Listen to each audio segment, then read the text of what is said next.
Hoy está Secretaría de Hacienda con nosotros.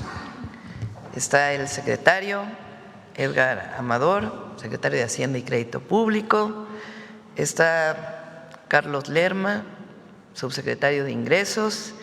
Y está Antonio Martínez Danino, titular del SAT. Hoy vamos a hablar de los ingresos del 2025 y los ingresos del 2026. La recaudación de impuestos alcanza cifras históricas.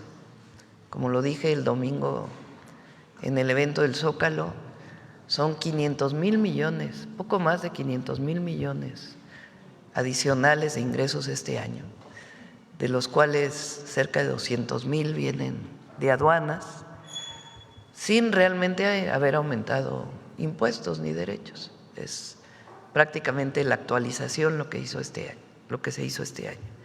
Entonces nos va a presentar Edgar primero, el secretario, el tema en general, después Antonio, y después Carlos nos va a presentar, el subsecretario de Ingresos, cómo estamos viendo los ingresos para el 2026, que es lo que se va a aprobar en estos días en el Congreso. Entonces, primero Edgar, adelante. Bueno, y está Noemi. Buenos días a todas, a todos, con su permiso, Presidenta. Si podemos poner la presentación del SAT, por favor. Bueno, antes que nada, yo creo que es muy importante agradecer a todas las y los contribuyentes su aportación a los recursos públicos. No perdemos nunca la oportunidad, verdaderamente, de manera muy honesta y transparente, agradecerle su colaboración, su buena voluntad para contribuir a la hacienda pública. Vamos a repasar en la primera parte cómo va al corte los ingresos para el 2025. La última barra muestra, como mencionaba la Presidenta, los ingresos tributarios y no tributarios que forman parte, son la mayor parte de los ingresos públicos, están creciendo 9.1% en términos reales. En términos absolutos es una variación de 542,000 millones de pesos respecto del año pasado. Como pueden ver ahí, para el periodo enero-septiembre es el mejor comportamiento que tenemos. De esos 542,000, prácticamente 200,000 millones de pesos responden a una mejor recaudación en materia de comercio exterior, todos los impuestos ligados al comercio exterior que implican controles, lucha contra la corrupción, lucha contra el contrabando. Gracias a ello, el Servicio de Administración Tributaria, la ANAM, la coordinación de la Subsecretaría de Ingresos ha hecho posible que en medio de un contexto económico donde el crecimiento ha sido un poco más moderado, tengamos un crecimiento muy sólido de los ingresos públicos. La siguiente, por favor. Respecto de la ley de ingresos, hay dos comparativas que son muy relevantes. La primera es cómo vamos respecto de la recaudación del año pasado. Esta es cómo vamos respecto de la ley de ingresos, respecto de las metas que nos puso el Congreso dentro de la ley de ingresos de la Federación. Aquí vamos también, en términos nominales, 470,000 millones de pesos por encima de la meta establecida en la ley de ingresos de la Federación, 3.3% reales en ingresos tributarios y 16.8% arriba en ingresos no tributarios, para un total de 4.6% en términos reales. En el circulito de la derecha vemos que el cumplimiento a septiembre de la meta anual, de la meta que nos fijan en la Ley de Ingresos de la Federación, vamos 77.8%, casi 78% de cumplimiento en lo que va de este año. La siguiente, por favor. Carlos Lerma, el subsecretario de Ingresos, va a abundar más respecto de esta respecto a estas cifras. En lo que está a discusión en este momento en el Congreso de la Unión, la meta de ingresos para el siguiente año son casi 6.5 billones de pesos, un incremento de 4.3% en términos reales para los ingresos tributarios y no tributarios. La siguiente, por favor. ¿Qué es lo que vamos a hacer? Como mencionaba la presidenta, aquí esta mejora en los ingresos tiene básicamente que ver con mejores controles, con esfuerzos recaudatorios, no implica modificación en las tasas, en las tarifas, en las cuotas, en términos reales, en las adecuaciones de acuerdo con el Índice Nacional de Precio del Consumidor que están establecidas en ley en todo caso. ¿Qué es lo que presentamos también a la Cámara de Diputados junto con el paquete económico? Presentamos también una serie de propuestas en el Código Fiscal de la Federación que nos ayude a luchar contra las factureras, contra la facturación de empresas falsas. Le cedería, si me permite, Presidenta, la palabra al jefe del SAT, Antonio Martínez Dañino. Antonio, por favor.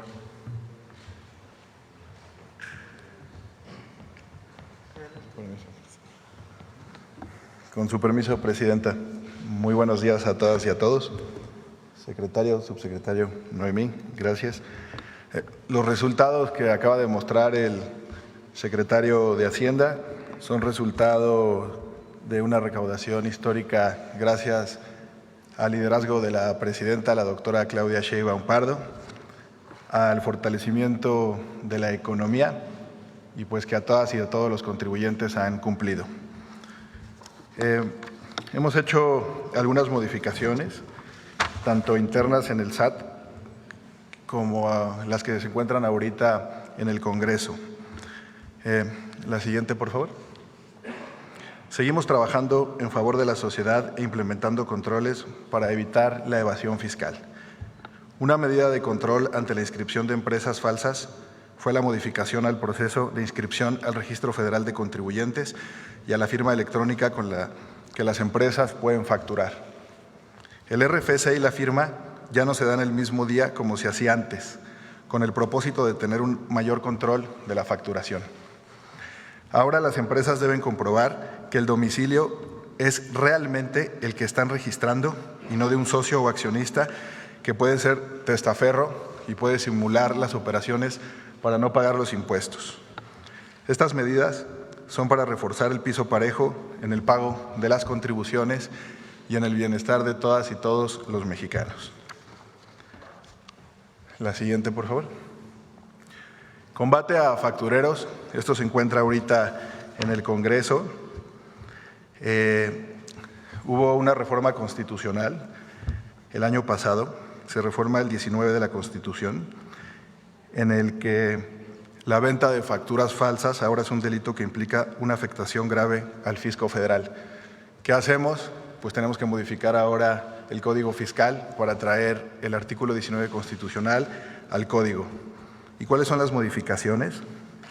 Uno, el procedimiento va a ser un procedimiento corto, va a ser un procedimiento abreviado de no más de 24 días. Dos, va a haber baja de sello para facturar desde el inicio del procedimiento. Siempre se va a dar el derecho de audiencia al contribuyente.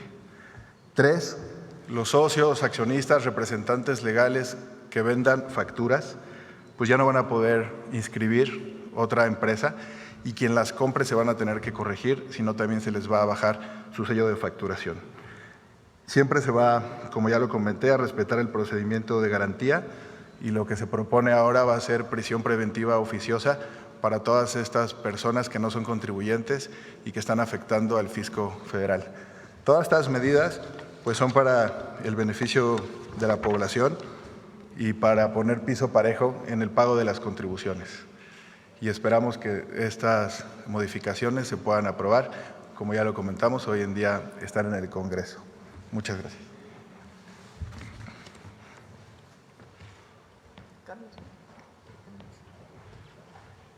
Ponemos la otra presentación, por favor. Ahora, respecto de los ingresos proyectados para el año 2026, que forman parte del paquete económico que hemos estado presentando en conferencia de prensa con los medios de comunicación y en las Cámara de Diputados y Cámara de Senadores. La siguiente, por favor. ¿Cuál es el principio? ¿No? Que no haya nuevos impuestos, no se modifica la ley de ISR, no se modifica la ley del IVA, se actualizan algunas contribuciones de acuerdo con el INPC, como está de acuerdo con la ley. Los principios rectores son el combate a la corrupción y los privilegios, el combate a la evasión y contrabando, como mencionaba, con las herramientas que mencionaba el jefe del SAT. Estamos previendo un crecimiento en los ingresos totales de 7.5 billones de pesos a casi 8 billones de pesos, 7.925.000 millones, un crecimiento de 5.8, con un crecimiento de 7.8% en los ingresos tributarios. Le cedería la palabra, si me permite, Presidenta, al subsecretario de Ingresos para que dé más detalles. Carlos. Gracias, con su permiso, Presidenta. Muy buenos días a todas y a todos. Como comenta el secretario, pues esta iniciativa que se presentó el pasado 8 de septiembre a las dos cámaras es un paquete elaborado bajo el principio del humanismo mexicano, que es parte fundamental de la Cuarta Transformación, y obviamente sigue los lineamientos de la Presidenta de la República, como ya lo señaló el secretario, de no crear nuevos impuestos y un combate frontal a la corrupción y al contrabando. Se basa principalmente en fortalecer la eficiencia recaudatoria a través de mecanismos de prevención, detección y sanción de conductas que afectan la hacienda pública, como son el contrabando y la evasión, con el fin de que todas y todos los mexicanos contribuyamos de una manera justa y equitativa. La que sigue, por favor. Dentro de la parte importante de las medidas para el combate al contrabando y a la evasión, hay dos propuestas fundamentales. Una es la reforma aduanera, que como comentó el día de ayer la Presidenta, fue autorizada el martes pasado por la Cámara de Diputados, y reiteramos nuestro reconocimiento a los diputados que apoyaron esta iniciativa que fortalece al Estado y que fortalece a México.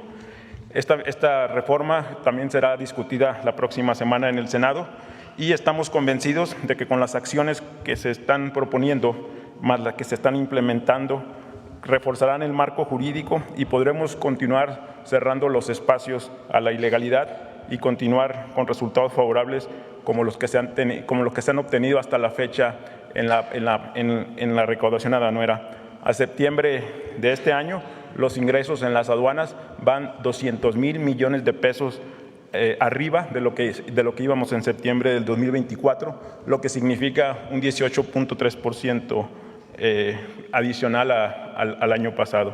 Como ya lo comentó el jefe de SAT, otro de los temas relevantes es la modificación al Código Fiscal en lo que tiene que ver al combate a las factureras. Aquí solamente yo destacaría, en adición a lo que ya dijo el jefe del SAT, pues que es la reforma a la Constitución de 2019, ya tipifica como delito actividades relacionadas con las factureras, y con estas propuestas que se hicieron en el Código Fiscal de la Federación, lo que buscamos es inhibir y cerrar espacios para la creación de empresas con estas características y para mayor control, así como sanciones para aquellas personas que participen en estas redes que impactan las finanzas del país.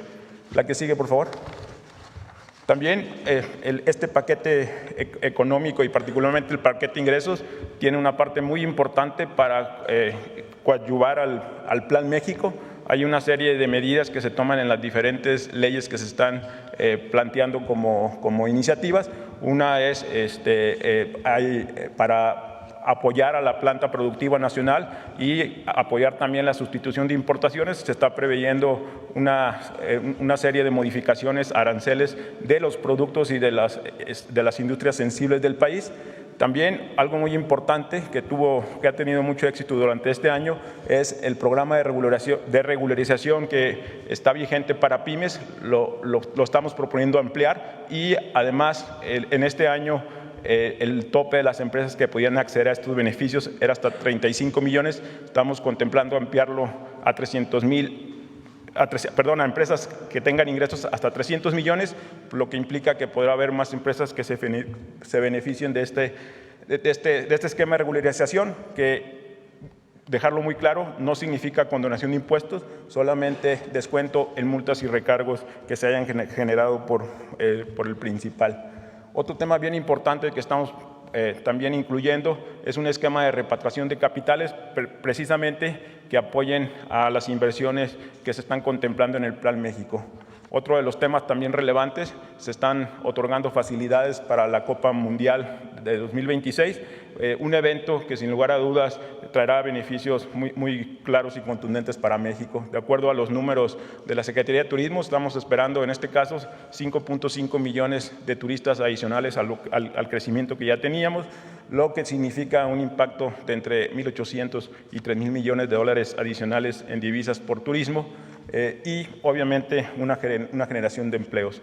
Asimismo, estamos acompañando el Plan México con una serie de incentivos que ya están vigentes desde este año, pero que obviamente continuarán en el 2026, que tienen que ver con promover las inversiones en maquinaria y equipo de las empresas que se relocalicen en México o las empresas nacionales que quieran expandir sus operaciones. Asimismo, fomentar los programas de capacitación, donde estaremos otorgando un incentivo de deducción adicional a la que permite actualmente la ley para estos rubros, y también impulsando la innovación a través de una deducción adicional también para la inversión en patentes. Y muy importante resaltar que estos beneficios también son extensivos a los polos de desarrollo del bienestar que se están incorporando durante este año. Hoy en día ya tenemos 14 polos autorizados en diferentes estados, y la intención, como lo ha dicho la presidenta, es que a fin de año cada uno de los estados tenga al menos un polo. La que sigue, por favor. También dentro de los esquemas del financiamiento del Plan México y todo lo que tiene que ver con el sector bancario, creo que algo muy relevante que contempla esta iniciativa es que ya estamos eliminando la deducibilidad de las aportaciones del FOBAPROA, y esto es muy relevante porque con esto evitaremos que los bancos sigan trasladando el rescate bancario a todas y todos los mexicanos. Además, también es un ejercicio de homologación porque otros países que tienen instituciones similares al IPAP hacen algo exactamente similar, como es en el caso de Estados Unidos.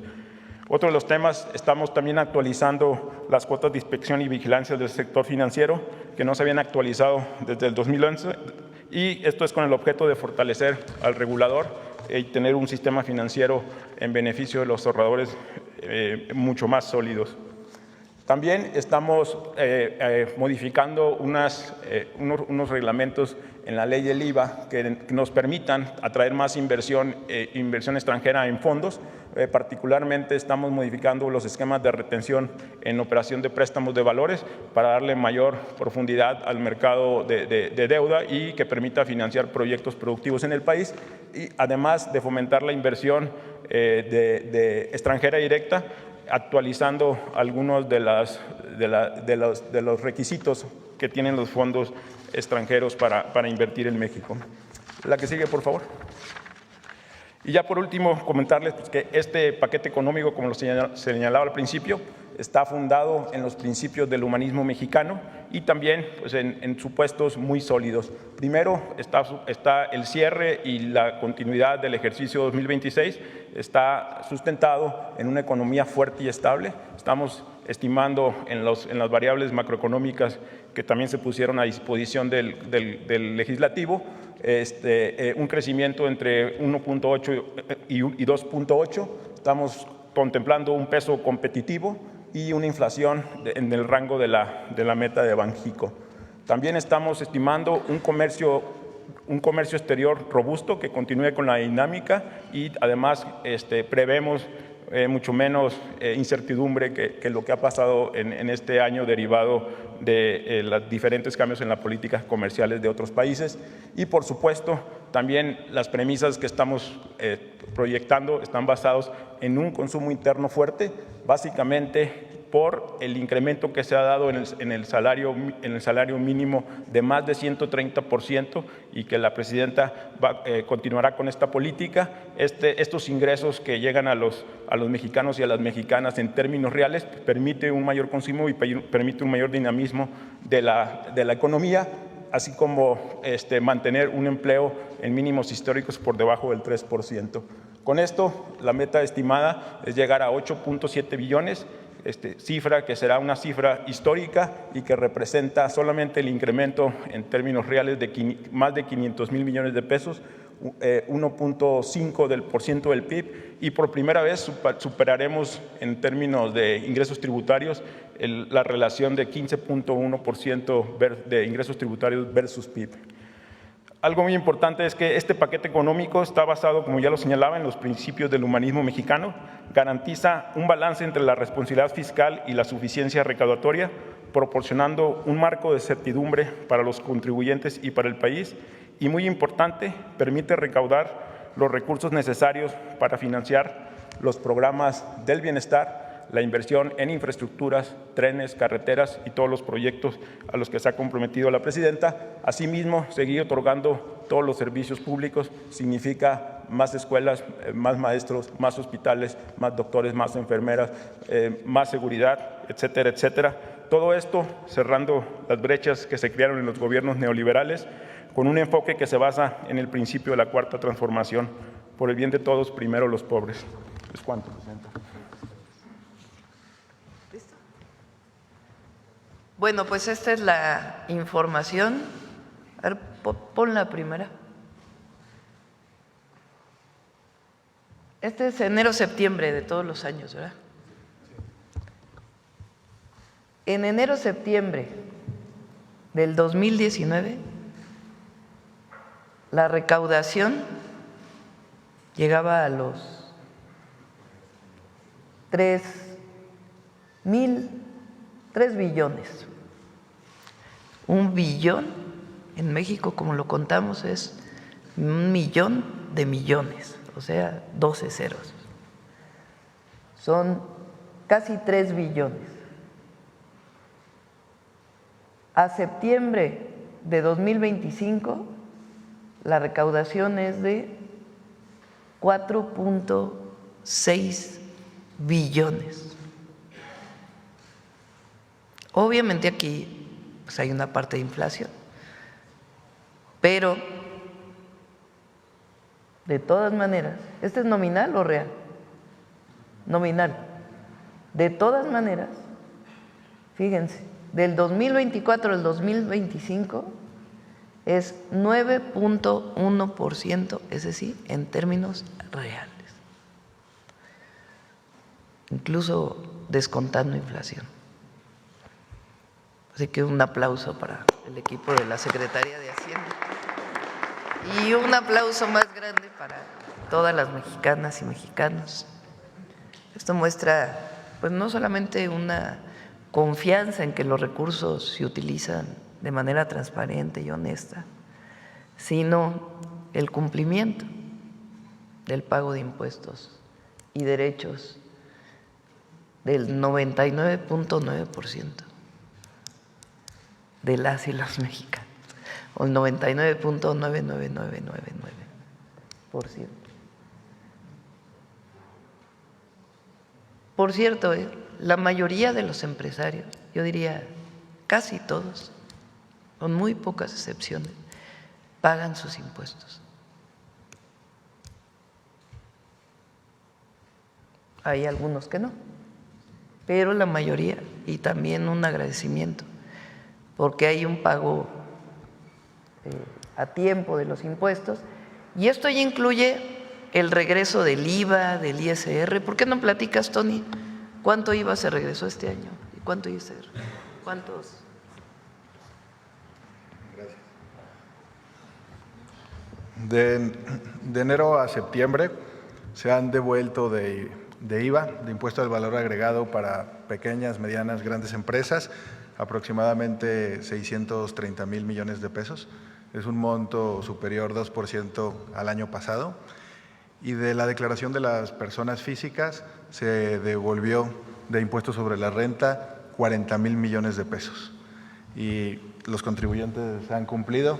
Hubo también un aumento muy grande, como del 10% en las declaraciones de personas físicas.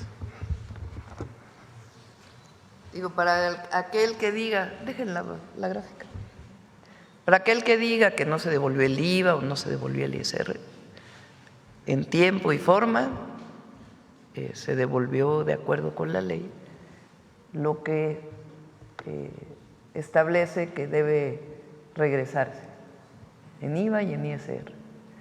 Y luego, la siguiente. Estamos esperando que el total de contribuciones al 2025, a diciembre, ¿no?, sea de casi 6 billones.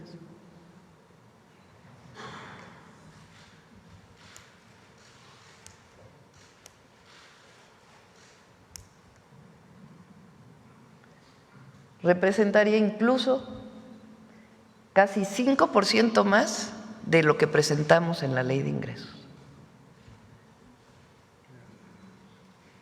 Y luego, la que sigue para el 2026, pues dada el buen trabajo y el cumplimiento de la ciudadanía, más algunas medidas adicionales, estamos esperando o estamos proponiendo un aumento de 496,000 millones de pesos de ingresos adicionales en el 2026.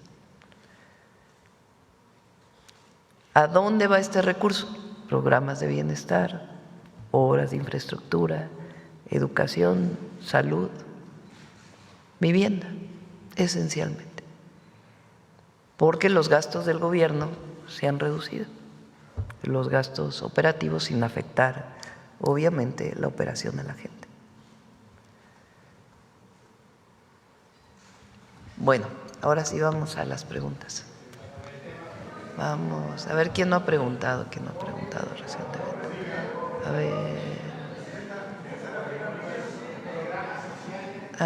A ver al compañero ahí de Uno TV que no había preguntado, y luego acá, de acá. Ustedes preguntaron ayer, antier, antes de ayer. Bueno, por acá. Adelante. Buenos días, Presidenta. Julio Sánchez de Uno TV. Muchas gracias por esta palabra. Aprovechando que está el jefe del SAT, quisiera preguntarle si pudiera aclararnos pues esto que se generó por la polémica de la estimación por el daño al denominado huachicol fiscal. La procuradora fiscal hace unos días dijo en Cámara de Diputados o estimó una cifra de 600,000 millones de pesos. Si pudiera darnos alguna cifra, ¿qué es lo que están estimando ustedes en este sentido, por favor, Presidenta? Tenemos un grupo de trabajo donde está Secretaría de Energía, Secretaría de Hacienda, Pemex, aduanas, ASEA, Profeco, Seguridad, la Fiscalía también participa a veces, para poder consolidar, y la Agencia de Transformación Digital, para poder tener una sola base de datos que nos permita saber día con día cuántos combustibles se importan y que sea compatible. Digamos, Pemex tiene su base de datos, Energía tiene la suya, la obligatoriedad de la información de los importadores es cada determinado tiempo, no es diario. El SAT tiene la suya de acuerdo a lo que se recauda por el IEPS de combustibles. Entonces tenemos un grupo de trabajo en donde estamos juntando todas las bases de datos de tal manera que haya una sola fuente de información en el gobierno federal de la cantidad de combustible que se importa vinculado con la cantidad de combustible que se vende y la que se produce. ¿Quién produce en México combustibles? Solo Pemex, por ley. Solo produce, el único que tiene refinerías en México es Pemex. tiene hoy 7 refinerías en el país, más Deer Park en Texas. Entonces, el único que produce gasolinas, diésel, algo de combustóleo, coque, turbocina para los aviones, es Pemex. Entonces, ellos tienen pues los datos de producción. ¿Quién importa combustibles? Pemex importa todavía una parte y otra parte la importan privados. Eso se permitió a partir del 2015, con el cambio de la ley del 2013, pero el 2015 se permitió la importación por privados de combustibles. ¿Quién tiene la información de importación de combustibles? Pues la de Pemex la tiene Pemex, pero también la tiene Aduanas. Y también la debe tener el SAT, porque deben pagar el IEPS, los combustibles que entran al país. De igual manera, la tiene Secretaría de Energía. ¿Quién tiene la información de los privados que ingresan combustible? Aduanas, SAT, Energía, Secretaría de Energía. Las bases de datos pues son distintas, unas son en pesos, otras son en volumen. Lo que no había es esta trazabilidad de la que yo les he hablado. ¿Qué quiere decir trazabilidad? Que sepamos de lo que se importó, de la gota de gasolina, el litro de gasolina que se importó ayer, en dónde se está vendiendo, quién la transportó, dónde se almacenó, de ese almacén a qué gasolinera fue. Eso se cierra en octubre. En octubre vamos a tener ya toda esa información, no de una vez, sino en tiempo real, que nos permita garantizar toda esa información. ¿Por qué antes no existía una sola base de datos y la trazabilidad? Porque no estaba establecido en las leyes. El cambio constitucional y las nuevas leyes de energía y Pemex, de acuerdo a este cambio constitucional, nos permiten tener esa información. El otro día que estaba aquí, Secretaría de Energía, ASEA, se habló de que cada tractocamión, cada camión que traslade combustible tiene que tener un QR autorizado por Secretaría de Energía, que en el QR venga la información de dónde vino y a dónde va. Entonces, al cierre de octubre vamos a tener toda esta trazabilidad. A partir de ahí vamos a poder determinar, evidentemente, si se vende más combustible del que se importa y se produce, pues viene de algún lado, que es contrabando o no contabilidad. A partir de ahí vamos a poder contestar la pregunta de si todavía hay contrabando de combustible y de qué tamaño es. Presidenta, pero entonces la Procuradora Fiscal se aventuró en dar esta cifra, en esta estimación, o supongo sí, que participa lo que ella comenta es que en su declaración se refiere a una declaración que había dado un diputado, pero lo cierto es que más allá de los propios cálculos de la Procuradora Fiscal, hasta no tener completa esta base de datos, no podemos saber si hay venta de combustible que no está contabilizada en todos los ingresos. Se ha controlado muchísimo en todas las aduanas. A partir del encuentro de este buque en Tamaulipas, pues se siguieron una serie de protocolos mucho mayores de la entrada de buques y de la revisión de los pedimentos de combustible y de la revisión con laboratorios de qué trae cada buque en caso de que haya presunción de que trae combustible y no lo esté declarando. Entonces eso ha disminuido mucho gracias a la revisión que se está haciendo en aduanas. Muchas gracias, Presidenta. A propósito que hablan de del paquete del próximo año, también ayer estuvieron en Cámara de Diputados algunos empresarios, siguen pues preocupados por los impuestos, sobre todo el refresco y demás. En este sentido, ¿cómo darles certidumbre, tranquilidad de que no se van a ir a la informalidad? Esto es lo que ellos están planteando. ¿Por qué informalidad? Dicen que sería una salida ante pues, la afectación que puedan tener por el impuesto al refresco y demás a los pequeños negocios, pues sería salir de la formalidad pues como opción para hacerle frente a estos nuevos impuestos. No va a ocurrir. Es lo que han planteado. Sí, Ayer pero no tiene sustento. Las bebidas azucaradas se venden pues, en el último rincón del país. Y el objetivo, entiendo pues su preocupación, desde nuestra perspectiva es que se consuma menos. ¿Por qué queremos que se consuma menos?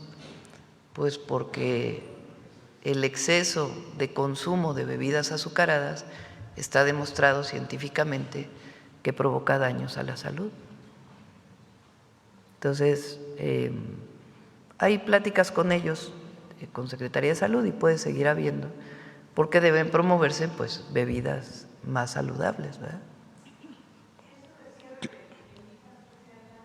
No va a ocurrir, no va a ocurrir. No va a ocurrir. ¿Se mantiene este impuesto a bebidas azucaradas y también como estos sueros orales, Presidenta? ¿Se mantiene? Sí. Ok. Aprovechar, preguntarle, Presidenta, ¿qué opina sobre esta iniciativa o esta propuesta? Y de las encuestas, aquí lo mostramos hace un tiempo, ¿no? A ver si la tienes por ahí, la de, creo que era una encuesta de Éncolo, no me acuerdo quién era. Mira, ¿qué tan dañino cree usted que es el consumo de refrescos para su salud? Es abierta. 88% piensa que es muy dañino. La que sigue. ¿Tienen la siguiente? ¿Cuál es la principal razón por la que usted toma refresco? Porque es lo que me gusta tomar, porque es lo que se toma en mi familia, porque es lo que se vende en todos lados, 10%. Adelante. ¿Usted estaría de acuerdo en que se cobrara un impuesto más alto a los refrescos como medida para promover la baja en el consumo? Sí, 54%. Del 86% que sí consume refrescos. Adelante. En caso de que se aumentara el impuesto a los refrescos y subiera su costo, ¿usted qué haría? ¿Dejaría de comprar refrescos y tomaría algo más? Reduciría un poco el consumo de refrescos para no afectar mi economía. Seguiría comprando los mismos refrescos, gastando más.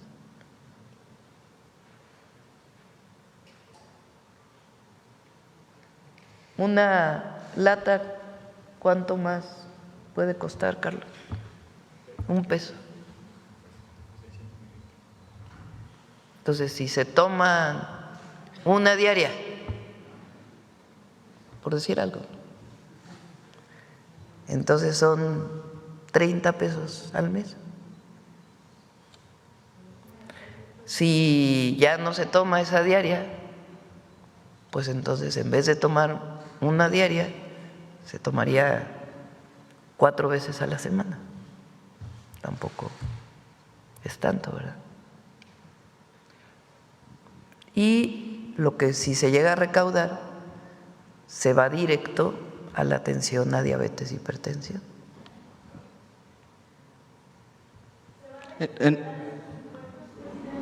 ¿Perdón? Gracias. En otros temas, Sí. Presidenta, quisiera preguntarle sobre qué opina usted sobre esta iniciativa de ley antimemes que está proponiendo un legislador de Morena. ¿Cuál es su opinión al respecto? ¿De cuál, perdón? Ley antimemes. ¿Anti qué? Anti-stickers, perdón. Anti-stickers, memes y demás. ¿Es una iniciativa de un legislador de Morena? La verdad, para ser franca, no la ubico. Ok. En un último tema, hablando de legisladores, Presidenta, se ha generado una controversia con el senador Fernández Noroña por el tema de su avión y demás. Es que él habló de usted, él dice, Sí, él pero dice ya, no voy a entrar en debate con él. Él dice que pues usted pues, incluso… Ya que lo ha cada dicho. quien es libre de opinar y que a cada quien nos evalúe la gente. No voy a entrar en debate. Gracias, presidenta. Sí, Buenos días gracias. a todos. A ver. ¿Quién más está por ahí? El compañero de allá atrás, sí. Para que no digan que solo los de adelante. Gracias, presidenta. Carlos Padilla, de la revista Zócalo.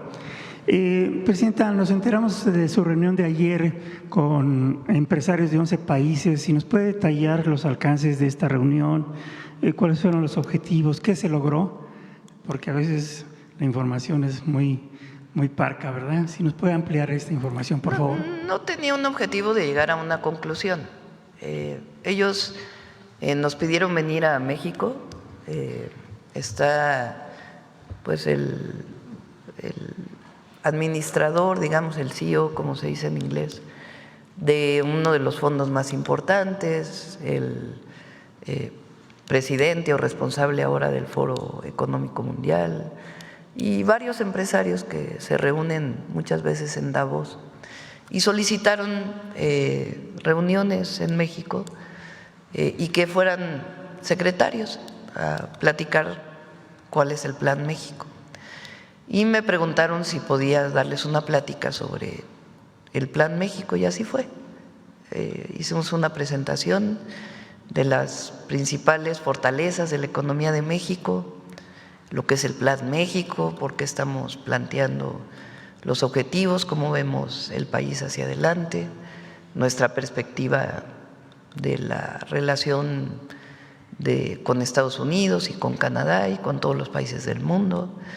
Y después algunos secretarios también hicieron algunas presentaciones, pero no tenían el objetivo de llegar a un acuerdo, sino sencillamente a solicitud de ellos que querían venir a México a conocer nuestros planteamientos y cómo estamos viendo las cosas y qué oportunidades de inversión hay en nuestro país, pues se dio esta reunión. ¿A qué atribuye usted el interés de estos empresarios por México? Pues México está de moda, aquí y en el mundo entero. Bien, hace algunas semanas nos informó usted de su interés, del interés de su gobierno por realizar alguna reforma, incluso constitucional, para terminar o acotar las elevadísimas pensiones que reciben algunas personas pensionadas de la Comisión Federal de Electricidad y de Pemex. ¿Cómo va eso? Ya la vamos a presentar pronto. Se está revisando todas las cuestiones legales relacionadas con lo laboral, pero ya está prácticamente la propuesta, la están revisando todos los secretarios que tienen que ver con este tema y sí la vamos a presentar. Esta situación en donde hay personas que están recibiendo del erario público una pensión de 1 millón de pesos mensuales o 400,000 pesos mensuales, pues no puede ser. Son de Luz y Fuerza del Centro, o lo que fue Luz y Fuerza del Centro, Pemex y algunas otras instancias de gobierno descentralizados, Banca de Desarrollo, en fin. O sea, no pueden recibir tanto de pensiones, es un absurdo. Entonces, por ley no se puede, precisamente por lo que platicábamos hace un tiempo, de que no puede haber, no se puede hacer una ley que afecte a tiempo atrás. Tiene que haber una reforma constitucional que lo establezca. Y por eso estamos planteando la reforma.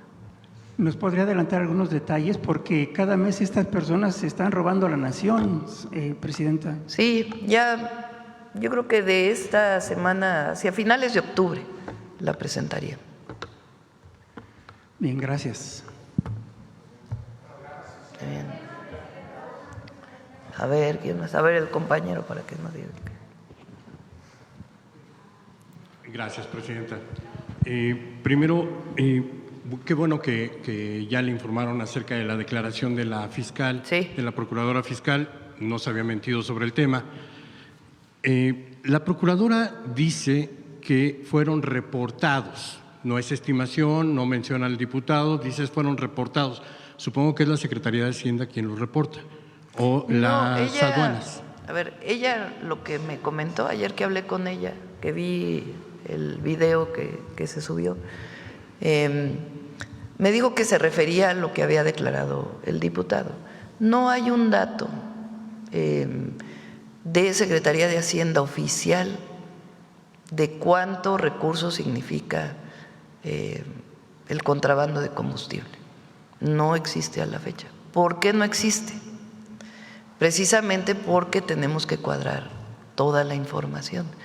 Entonces, hasta que no esté cuadrada toda la información, pues no podríamos decir en estas fechas se estima que hubo tanto y a la fecha cuánto se estima que hay. Ella habló acerca de 16,000 millones querellados, es decir, que ya estaban denunciados y se estaba buscando. Eso sí. ¿Nos podría ampliar esa información? Sí, ¿lo tienen ustedes de lo que está en denuncia penal sobre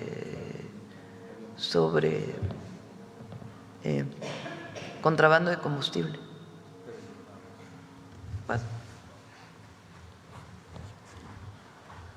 Sí, efectivamente son querellas, son expedientes para casos muy específicos que son integrados por las distintas áreas del gobierno, integrados por la Procuraduría Fiscal y querellados en Fiscalía y en tribunales. Ese es el monto total de los expedientes. Perdón, señor secretario, ¿esos 16,000 millones corresponden únicamente al buque localizado en Altamira? No. ¿A cuántos y desde cuándo se presentaron esas querellas? Es decir, ¿cuándo ocurrió el contrabando de combustible? Es el saldo histórico de los varios casos querellados y que obran dentro de los registros. Sí, solamente que me dijera desde qué año se iniciaron estas averiguaciones o cuándo inició. Le preparamos la tarjeta y te la enviamos. Presidenta, está en la Cámara de Diputados la discusión en torno a la ley de amparo. Esta ley de amparo que, bueno, fue controvertida o muy discutida por un artículo transitorio que introdujeron de último minuto los senadores. No estaba en su propuesta original, pero parece ser que es el actuar del senador Adán Augusto, que actúa en contra de los presidentes. Lo hizo en contra del presidente López Obrador con la reforma a la ley electoral, cuando metió la cláusula de vida eterna, lo hizo cuando la reforma para que la Suprema Corte de Justicia ampliara el periodo legislativo del presidente en ese momento, lo hizo en la ley de justicia, la reforma judicial, cuando le propuso que fuera Morena quien determinara quiénes podían o no participar y que usted se opuso porque no era pues esa la intención o el espíritu de la ley. Parece ser que el senador Adán Augusto está actuando de manera independiente, pero pues a veces en contra de la cuarta transformación, el presidente López Obrador y usted. ¿Qué opinión le merece esto? Fíjate qué curioso. Yo soy muy respetuosa del Congreso.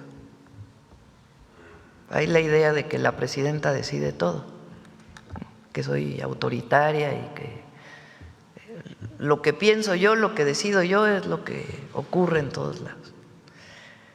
Y en este caso es una muestra, no de que el senador Adán Augusto esté en contra de la presidenta, ni mucho menos, sino de una decisión que toman en el Senado que desde su perspectiva fortalecía la ley.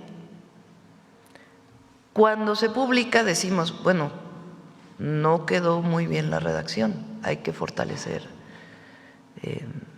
o quitarlo o una nueva redacción que garantice pues que no hay retroactividad ahí donde no puede haber retroactividad y que la ley no pueda tener problemas a la hora de aplicarse y que sea sujeta a subjetividades de los jueces, tiene que quedar muy claro en la ley. Entonces así fue. El Senado en las comisiones toma una decisión de que se incluya un transitorio. A la hora de que se aprueba, cuando yo veo el transitorio digo, bueno, no está claro. ¿Qué demuestra eso? ¿Que están en contra de la presidenta? No, que tienen autonomía. Ahora, yo públicamente lo digo porque no es que les hable, ay, ¿por qué hicieron esto? Públicamente digo, oigan, se me hace que ese transitorio no es claro.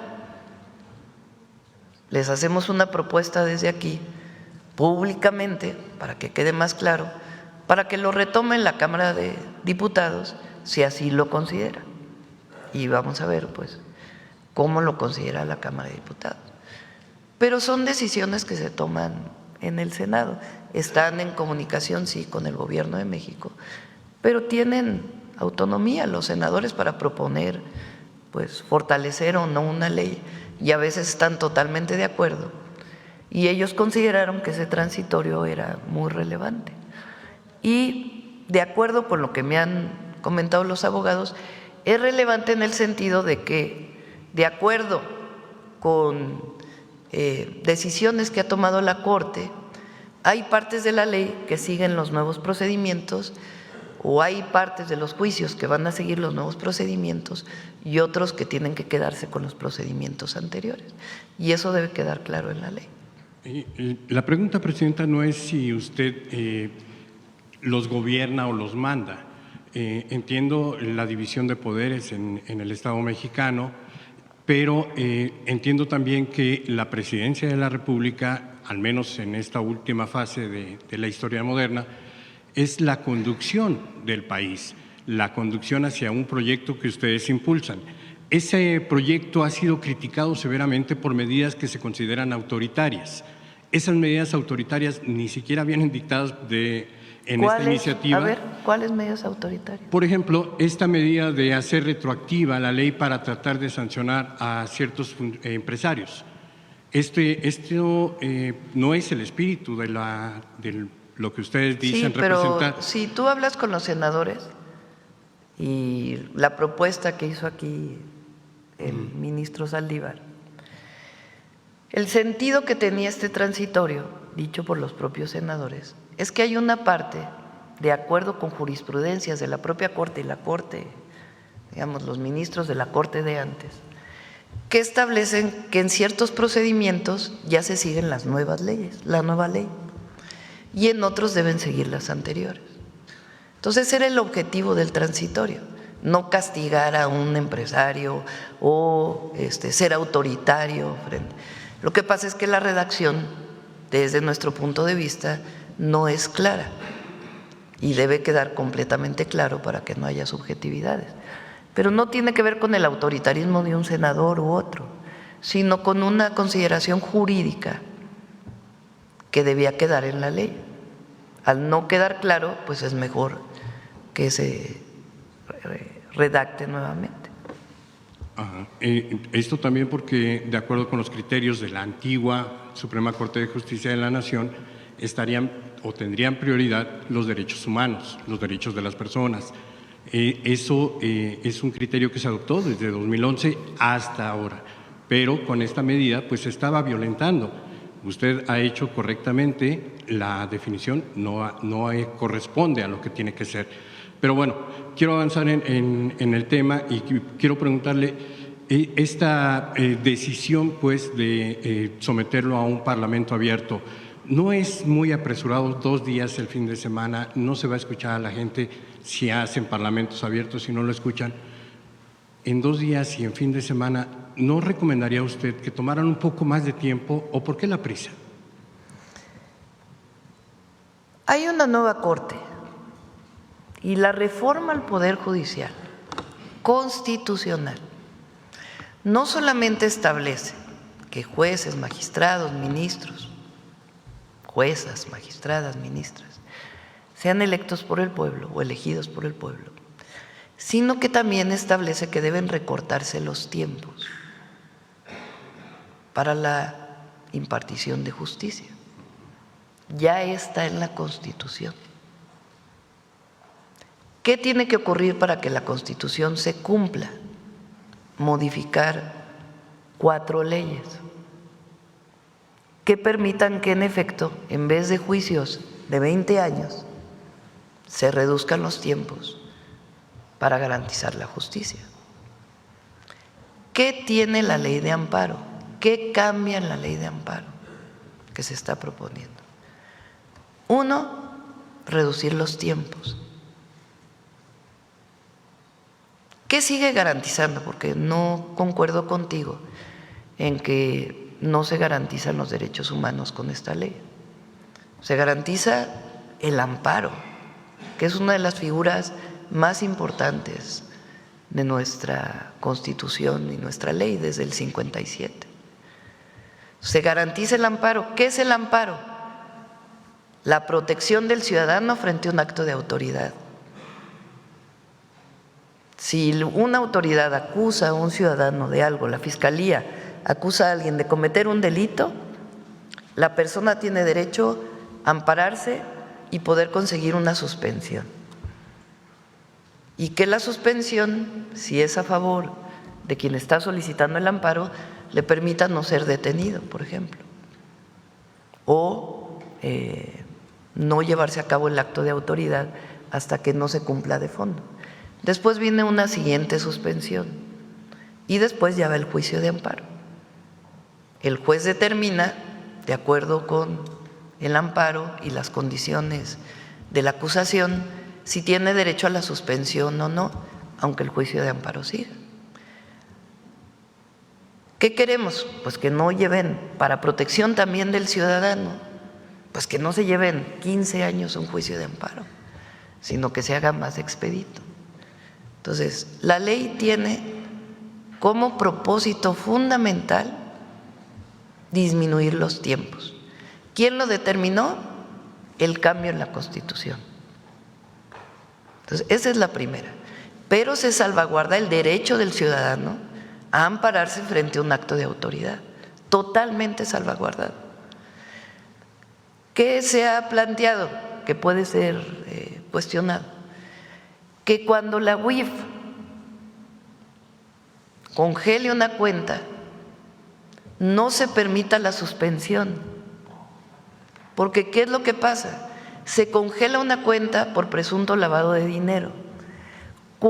Ahora los jueces todo lo suspenden, todo, porque así está la jurisprudencia de la Corte y las leyes. ¿Qué pasa cuando suspenden? Pues entonces liberan la cuenta. ¿Qué pasa cuando liberan la cuenta? Sacan todo el dinero. Entonces, ¿qué se dice ahora en la ley? Cuando se congele una cuenta, se queda congelada hasta que termine el juicio, que va a ser más abreviado. Si en el juicio la persona demuestra ante el juez que el dinero que tiene ahí es lícito y que no hay lavado de dinero, pues se va a regresar todo su recurso. Si se determina por el juez que no, que sí hay lavado de dinero, pues entonces procede todo lo que tiene que ver con el juicio del lavado de dinero. Ese es algo nuevo que aparece en la ley, que cuando haya congelamiento de cuentas por lavado de dinero, no puede haber una suspensión para que la persona pueda sacar todo su dinero de inmediato. ¿Y cuál es la otra? Que cuando hay un juicio definitivo de la Corte, imagínense un caso donde una persona lleva 15 años litigando un pago de impuestos, por ejemplo. Ya pasó primera instancia y en la primera instancia le dijeron tienes que pagar. Pues él se va a segunda instancia. En la segunda instancia le dices tienes que pagar. El juez pues se va a la siguiente y así 15 años. Hay una decisión, bueno, te amparas frente a esa decisión y así 30 años y nunca se paga. ¿Qué dice ahora la ley de amparo? Cuando la Corte decida, es decir, la última instancia, no te pueden dar la suspensión provisional frente al acto de ya aplicar la sanción de la Corte, la última instancia. ¿Hasta qué momento puede proceder? Hasta el último momento, cuando se pueden cobrar a partir de las garantías lo que le debes al fisco, y ahí de todas maneras tienes que depositar lo que le debes al fisco en una cuenta. Eso es todo lo que dice la ley de amparo. Realmente, digamos, de fondo. Pero el amparo queda resguardado totalmente. Ese es esencialmente. Entonces, los tiempos, los que dice la Constitución. Y eso pues hizo cambiar muchísimas leyes para que sea más rápida la impartición de justicia.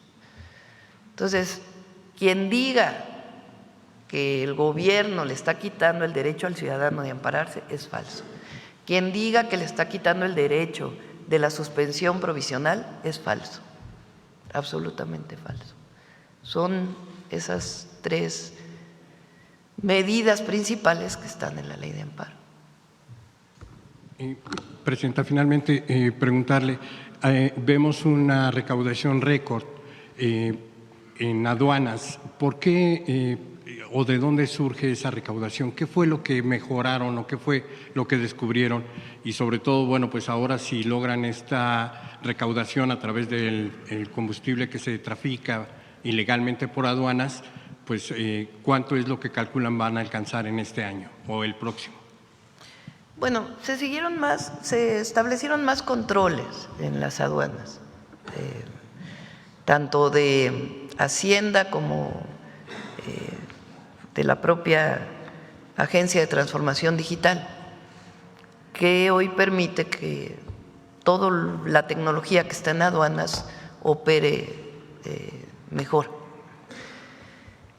Casos, por ejemplo, como los famosos semáforos que conocemos, de que si pasas aduana y está en verde pasas, y si está en rojo, se aumentó el porcentaje de revisiones. Antes creo que era 8% y ahora es 15% o algo así. Eso pues ayuda en el caso de que haya una ilegalidad, pues se pueda atender. Y algunas otras medidas de control, se están instalando rayos X que se habían comprado en la administración pasada y todavía no se instalaban porque no habían llegado, y distintas medidas. Y la otra pues es que yo decidí, ahora lo hago cada mes y medio, cada 2 meses, tengo reunión con todos los directores de aduanas y revisamos aduana por aduana si aumentaron los pedimentos, si disminuyeron, si hay más recaudación, si hay menos, por qué, y eso pues ayuda a tener mayores controles. La tarjeta de hoy mismo, hoy o mañana más tardar. Sí. Sobre el tema, a ver la compañera, y luego tú casi no has preguntado. Buenos días, presidenta. Yaret Arcinega, de Revista Fortuna. Si nos permite una pregunta para el secretario. En el marco de la disciplina fiscal y de la sostenibilidad de finanzas públicas rumbo a 2026, ¿qué relevancia tiene la iniciativa para reducir la evasión a través de empresas factureras en el objetivo de pues, mantener la relación deuda-PIB por debajo del 50%? Y también preguntarle si están considerando medidas adicionales de este tipo para seguir combatiendo la evasión fiscal y fortalecer la recaudación.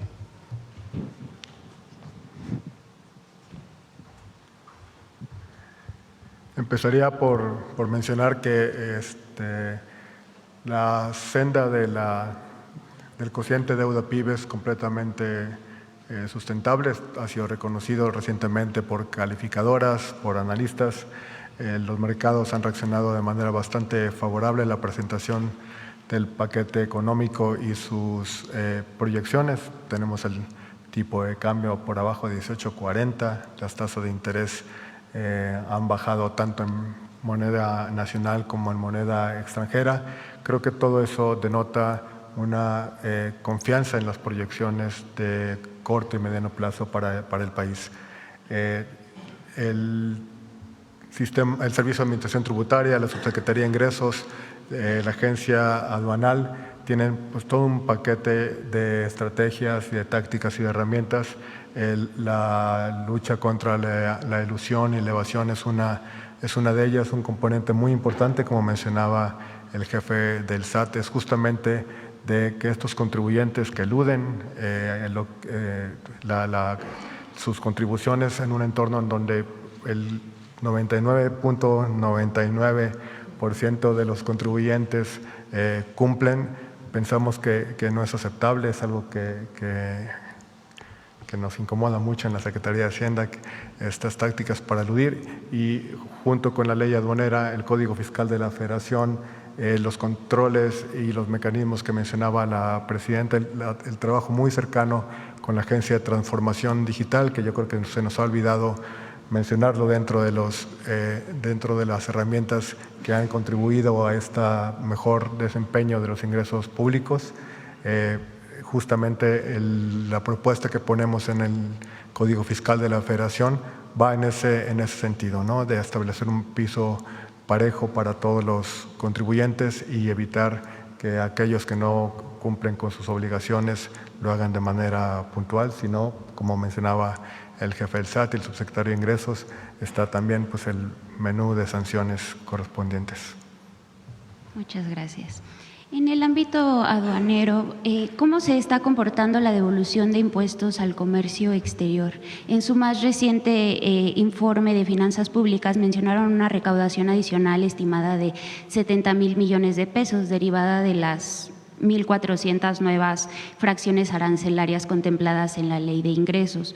¿Podrían detallar cómo ha evolucionado la devolución de impuestos y qué efectos está teniendo pues, la nueva clasificación de arancelaria sobre las exportaciones y las importaciones? Bueno, ahí son dos cosas, ¿no? El tema arancelario es para el 2026. Ahora se hicieron algunas acciones como a la entrada de las minimis, les llaman, que son estos pedidos que se hacen de ropa principalmente. Ahí hubo un pequeño aumento, sobre todo por la evasión que había del pago de IVA principalmente. ¿Quién no paga IVA? Eso es importante. ¿Quién no paga IVA? Bueno, aparte de medicinas, alimentos, etcétera. En la importación y exportación, ¿quién no paga? El producto que llega a México, temporalmente, se le incorpora valor agregado en México y se exporta. Por ejemplo, electrónicos que vienen de Asia, de distintos países de Asia, entran a México, aquí hay maquilas que le incorporan un valor adicional y todo lo que entró se exporta. Entonces, ahí no se cobra IVA. A esas industrias les llaman IMEX. ¿Qué es lo que estaba pasando? Que mucho de lo que entraba, que decía que iba para exportación, no se exportaba. Sobre todo el producto terminado, unos zapatos. Si importas unos zapatos de Asia y vienen completos, no necesitas ponerle ni las agujetas, pues ni modo que se exporten completos, ¿verdad? Porque si no nada más estaría triangulando la mercancía. Entonces, se quitó esa facilidad de la importación temporal a muchos de los productos terminados, como los zapatos, por ejemplo, o una parte de lo textil. A otras, por ejemplo, que viene tela de otros lados y se incorpora a los vehículos que van de exportación, pues ese sí puede tener. Ahora nosotros queremos que esa tela se fabrique en México, una buena parte. Entonces están haciendo algunas adecuaciones a las importaciones. Pero los 70,000 millones de pesos estaban calculados para estos aranceles que estamos sugiriendo se pongan para todos los países con los que no tenemos tratado comercial. Dado que, en particular, China, pero no solo, planteó que no está de acuerdo y que sería bueno tener una mesa de trabajo, estamos teniendo esas mesas con distintos países para ver si adecuamos esto que presentamos al Congreso para su aprobación durante este año. Del ingreso adicional por cierre de importación temporal, habíamos calculado que eran como 10,000 millones, ¿verdad? ¿Sí, Tony, más o menos? ¿O cuánto era? En aduanas, pero del cierre de los permisos temporales y del IVA adicional que se puso a las minimis, eran como 10,000, 20,000 millones, 20,000 millones. De los 500,000 millones, 20,000 millones vienen por ahí. Muchas gracias, Presidenta. Presidenta, en Estados Unidos se enfrentan ya varios días de suspensión de actividades no esenciales por falta de acuerdo sobre su presupuesto. Un escenario similar ocurrió en 2019 bajo la administración también del presidente Donald Trump. A diferencia de eso, México presenta un presupuesto con déficit bajo control y un gasto social cercano al 3% del PIB, que busca garantizar pues, la prestación oportuna de servicios públicos.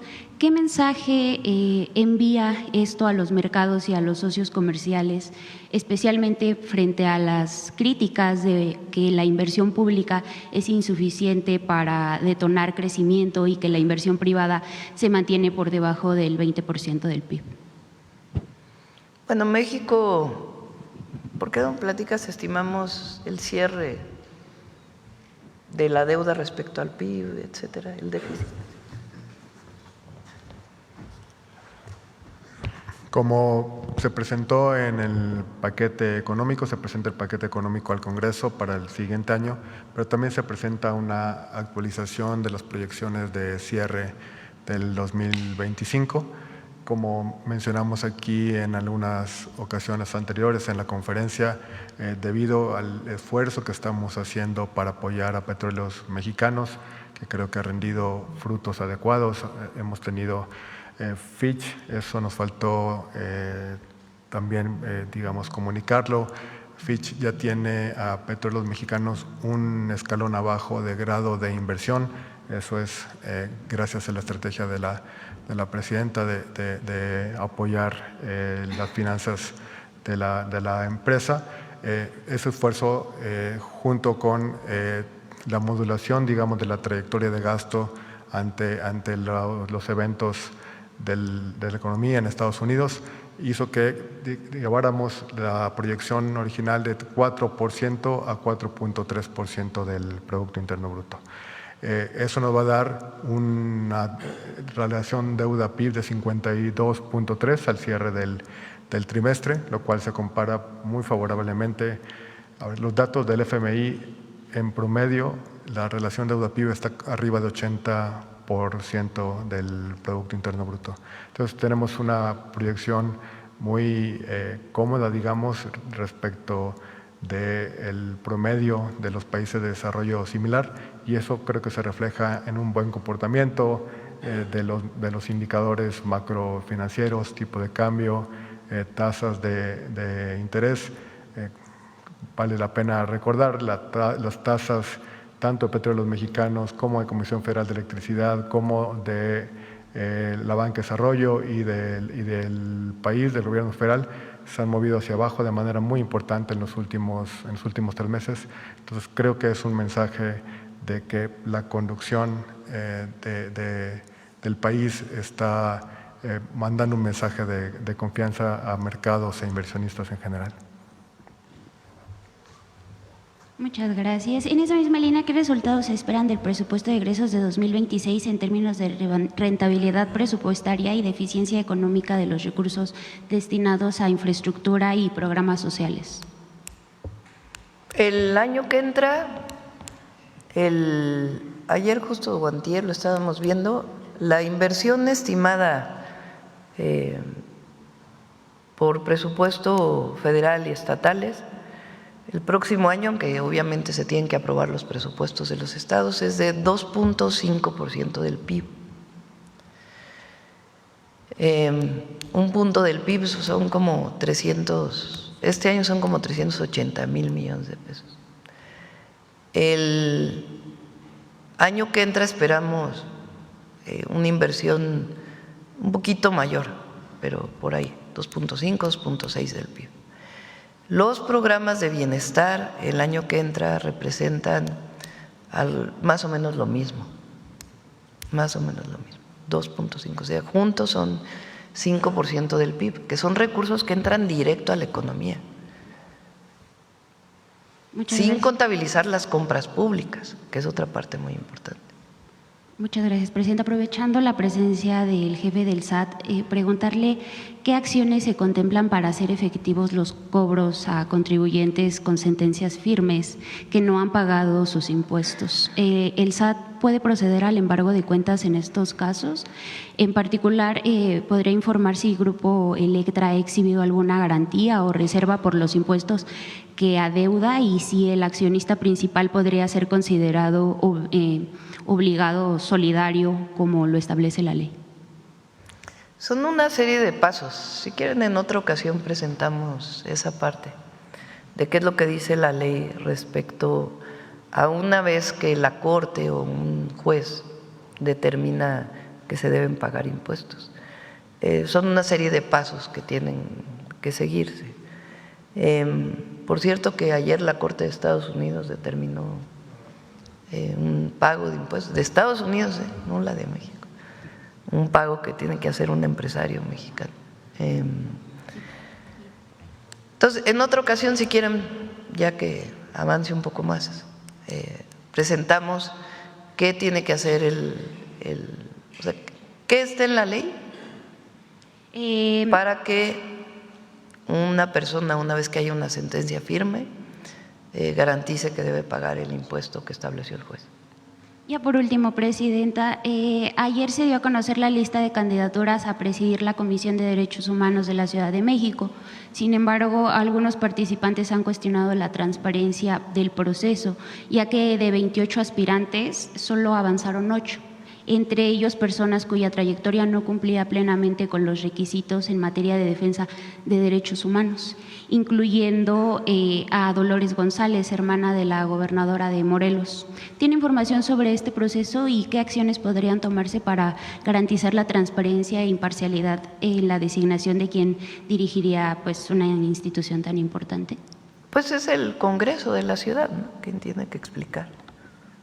Se lo dejamos al Congreso de la ciudad. Muchas gracias, Presidenta.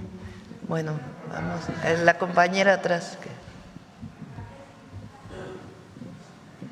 Claudia Reina, de aguaquemada.mx, del portal de Monterrey y el noreste, www.lostubos.com, y de la revista cultural postdata.com. Sobre el tema, Presidenta, ¿cuáles son sus políticas públicas para abatir la economía informal? ¿Cuál es la tendencia? ¿Sube o baja la población ocupada en esta economía? ¿Existe una subdeclaración de ingresos por parte de profesionistas y pequeños negocios? ¿Las grandes corporaciones siguen usando paraísos fiscales? Vamos a presentar una propuesta de mayor digitalización de los pagos en el país, en general de la economía. Eso, por ejemplo, Brasil lo tiene India y ha sido muy favorable para sus economías. Entonces, lo está trabajando Secretaría de Hacienda y lo vamos a presentar muy pronto, de avanzar en los pagos digitales, que se utilice menos el efectivo. Eso no solo ayuda en seguridad, sino que da mucha facilidad a las personas.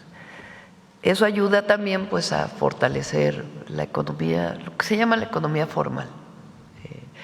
Ahora hay que decir que las personas cuando compran pues pagan IVA, ¿no? Eso, pues eso son todas las personas, ¿verdad?, que compran cualquier bien. Pero la digitalización nos va a ayudar mucho. Ya vamos a presentar una propuesta sobre ello. ¿Por qué no explicas con más detalle el tema de las factureras, Tony? Porque es muy importante.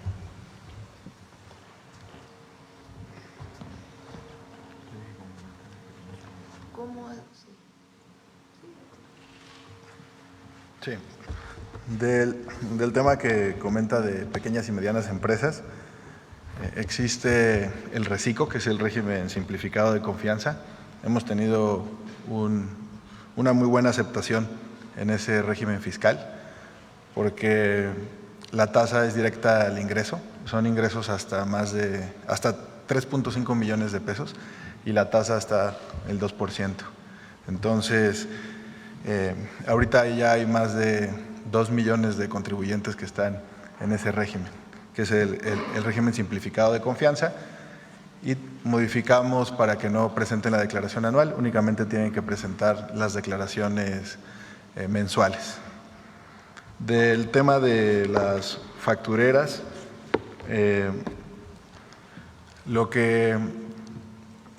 ¿Por qué existen las factureras? Para no pagar el impuesto sobre la renta principalmente y para acreditar el IVA. El impuesto sobre la renta propio se calcula disminuyendo el ingreso menos los gastos. Entonces necesitas tener gastos pues para que puedas disminuir tu ingreso. Entonces las empresas venden servicios inexistentes y esos servicios inexistentes lo que hacen, las que las adquieren, es yo tengo 10 pesos de ingreso, pero pues voy a tener 10 pesos de gasto, entonces no voy a pagar impuesto. O a lo mejor voy a tener 10 pesos de ingreso y tengo 12 pesos de gasto, tengo una pérdida fiscal. Entonces ha hecho daño a la hacienda pública y es por eso que ahora se está modificando, bueno, se modifica el artículo 19 de la Constitución y ahora el Código Fiscal. Lo que presentamos también sobre las empresas que se da de un mismo día. Anteriormente se estaba dando la inscripción al Registro Federal de Contribuyentes y la firma electrónica el mismo día. Entonces llegaba un testaferro a una oficina del SAT, daba su comprobante de domicilio, su acta constitutiva de la empresa, le dábamos la firma electrónica y empezaba a facturar. Y ya después de meses o un año después nos dábamos cuenta de que pues, la empresa no tiene domicilio y la empresa no existe. Ahora por eso se está haciendo en procesos distintos. Entonces estos procesos es primero, pues la persona física lleva su comprobante, le damos su RFC, que con el RFC no se puede facturar, y hasta que traiga un comprobante de domicilio a nombre de la empresa y que nosotros podamos verificar que la empresa realmente existe, pues entonces se le va a dar la firma. Es una medida muy importante que va a evitar que se propaguen las factureras. Y de las factureras se tienen dos estrategias, la estrategia contra el facturero que vende y la estrategia contra pues, la persona que las está consumiendo. Entonces, hemos enviado toda esta información de carácter penal, en su momento tanto a la Procuraduría Fiscal como a la Fiscalía General de la República, por defraudación fiscal y por compra y venta de facturas falsas. Gracias.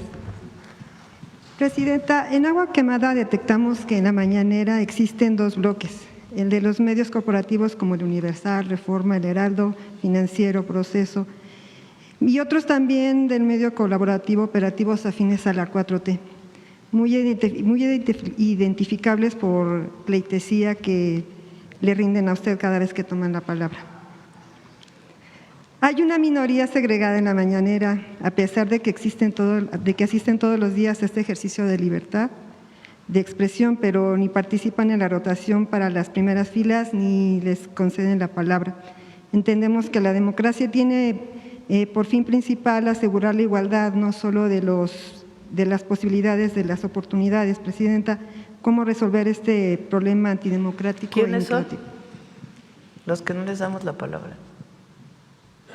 Pues hay algunos, hay varios, Presidenta. Porque fíjense, damos la palabra a compañeros reporteros, reporteras que vienen de medios que se les llaman nacionales, ¿no? O sea, que tienen supuestamente una circulación nacional, aunque en realidad su mayor circulación es en la zona metropolitana del Valle de México. Damos la palabra a medios estatales. Aquí hay muchos compañeros que vienen de Veracruz, de Sonora, de Tabasco, de Baja California, de Querétaro, Yucatán, Sonora. Bueno, Sonora ya dije 2 veces. O sea, damos la palabra a medios estatales, que muchas veces tienen preocupaciones o sus preguntas tienen que ver con situación que está ocurriendo en cada uno de los estados. Y damos la palabra a compañeros de medios alternativos, que en general transmiten sus noticias y sus opiniones a través de las redes sociales, o sea, los tres. Y busco, la verdad, siempre variarle en un día y en otro para que todo el mundo tenga la palabra. Hay veces que se sientan muy atrás, adelante. Antes eran los que llegaban más temprano y se sentaban adelante y había una tómbola. Les pregunté ¿prefieren que no haya tómbola? Y todos dijeron sí. Entonces, pues, buscamos que haya pluralidad en las preguntas. Gracias, presidenta. Hace unos días… Por cierto que hubo unos que se enojaron un montón con lo que dije ayer. Sí, oye. Gracias, presidenta. Hace algunos días Latinos publicó una factura de empresas azucareras donde se señalaba que un compañero de la mañanera habría cobrado hasta 150,000 pesos por sembrar preguntas en este espacio. Luego la compañera Reinaide denunció el supuesto favoritismo hacia la compañera Nancy Flores, tanto por el frecuente uso de la palabra como por su ubicación privilegiada. La revista Contralínea, a través de la compañera Nancy, analizó que las redes de poder que sostienen a Carlos Loret de Mola simultáneamente, Pájaro Político denunció los millonarios pagos que recibió Contralínea por parte de los gobiernos de la 4T. Se habla de 78 millones. También exhibieron los miles de pesos que obtiene Nancy Flores por sus participaciones en los medios públicos. Presidenta, por rendición de cuentas y transparencia, ¿cuándo la compañera Paulina Silva nos podría informar del dinero del pueblo que su gobierno gastó en pautas publicitarias? Durante este primer año, una tabla de informe, cuánto ganan las televisoras, los medios corporativos, los medios digitales, y si hay una partida para influencers y los llamados youtuberos, y cuál es el criterio de selección para la propaganda gubernamental. ¿Acaso existe el favoritismo, los recursos son discrecionales? Hay algunos que no reciben, eso sí les puedo decir. No reciben. Pero sí puede haber transparencia. Ahora, Nancy es una muy buena compañera periodista y viene y se le da la palabra como se le da a otro. O sea, por ejemplo, ¿quiénes preguntan normalmente que no coinciden con nuestros puntos de vista? Reforma. A la compañera de Reforma le damos muchísimas veces la palabra. El compañero de Uno TV, que a veces no coincide con nosotros y hace preguntas, le damos la palabra. Aunque hagan, es la verdad. Y es muy buen reportero y le damos la palabra. Al compañero que habló hace un ratito, que muchas veces nos hace preguntas que tienen que ver con cuestionamientos del gobierno, le damos la palabra. A Nancy le damos la palabra. A la compañera de la revista Fortuna, que siempre hace preguntas relacionadas con temas financieros principalmente, le damos la palabra. Al compañero de Sonora que anda por ahí, le damos la palabra. A la compañera de Sonora y otros medios le damos la palabra. A Reina, que se ha vuelto muy famosa en la mañanera, también le damos la palabra.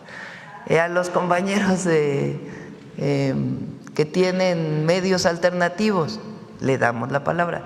A los medios públicos, le damos la palabra.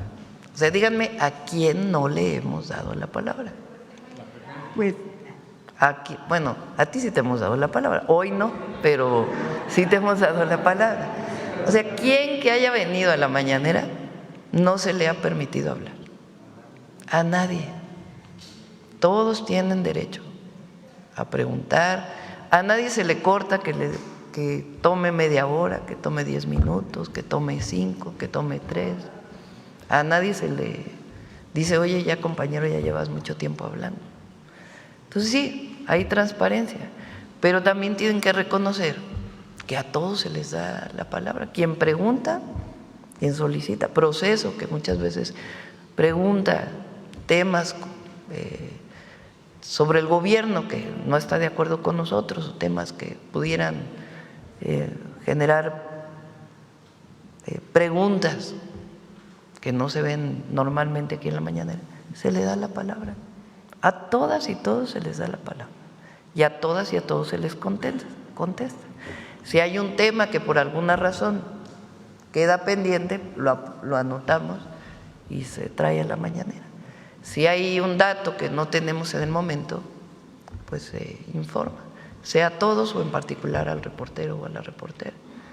Entonces, así que digan que parcialidad y pues no, la verdad. Y tampoco creo, porque hay compañeros de los medios alternativos que nos cuestionan mucho temas, mucho.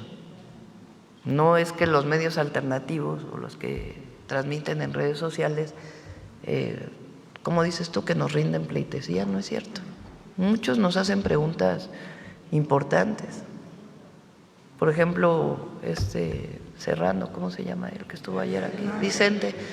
A él le interesan mucho los temas de los mexicanos en Estados Unidos y nos pregunta por qué no se ha hecho esto, por qué no se ha hecho aquello. No es que hable siempre a favor del gobierno. Entonces es un muy buen ejercicio en la mañanera y se le da la palabra a todas y a todos. Gracias, presidenta. Ahora, nada que ver con los 8,000 millones de pesos que se destinaban o los 10,000 millones de pesos que se destinaban en la época de Peña. No, pues no. Okay. Gracias. Presidenta, su gobierno adjudicó el contrato faltante para completar el tren que irá de Saltillo a Nuevo Laredo. Espero no equivocarme, pero, presidenta, nombrar el tren Ciudad de México-Nuevo Laredo como el tren del Golfo de México fue una de sus respuestas al presidente Donald Trump cuando se le ocurrió nombrar Golfo de América a nuestro Golfo. En su informe usted le propuso en el Zócalo los antiguos trenes de esa ruta se llamaban Águila Azteca y el Regiomontano. ¿Por qué nombrar a un tren con la palabra Golfo cuando no tiene conexión con el Golfo de México? Pues está en el occidente, si no están de acuerdo lo ponemos a votación otra vez, no pasa nada. ¿Por qué no preguntó en sus recientes informes de gobierno por los estados del norte si en Coahuila, Nuevo León y Tamaulipas querían que así se llamara? Los ciudadanos del noreste no tienen voz ni voto en este asunto. Con todo respeto, si fue. Hasta tú te estás riendo de la pregunta. No, es que me causó risa. Podemos hacer una consulta para ver cómo se llaman los trenes. Ok. Gracias, presidente. Sería todo. A ver, ¿quién más? La compañera que no pregunta. Vamos a ver. Mireya Cuellar, de la Jornada Baja California. Presidenta, voy a ir a los temas de Baja California. Una pregunta que nos hacemos los bajacalifornianos: agradecemos las obras de infraestructura que se están haciendo en la entidad, pero es en el sentido, por ejemplo, de por qué se va a construir una desaladora, mientras, tenemos necesidad de agua, pero por otro lado, toda el agua que se va a procesar en una planta de tratamiento que está terminando el Ejército se va a tirar al mar. O sea, ya procesada se va a tirar al mar.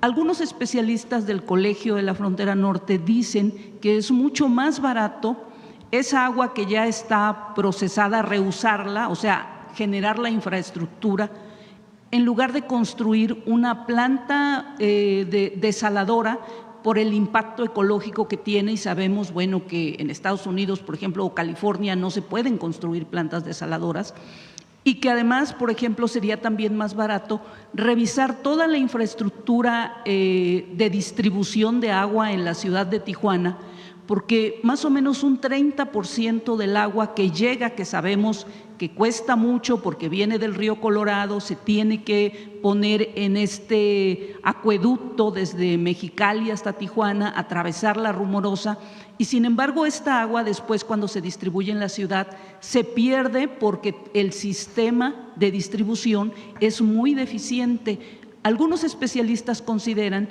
que sería muchísimo más barato y tendría un menor impacto ecológico solucionar este proceso del agua antes de llegar a la desaladora, porque ya procesada se va a tirar al mar y después se va a sacar del mar para desalarla. No existe una norma de salud pública ni ambiental en México que permita que el agua negra se transforme en agua potable. Es algo que en todo caso se tiene que discutir y los expertos tienen que definir bajo qué condiciones habría una norma de este tipo. En algunos países del mundo, particularmente en África, existe esta posibilidad. de que el agua de drenaje se limpie, después se potabilice y regrese de nuevo. En México no existe esta norma.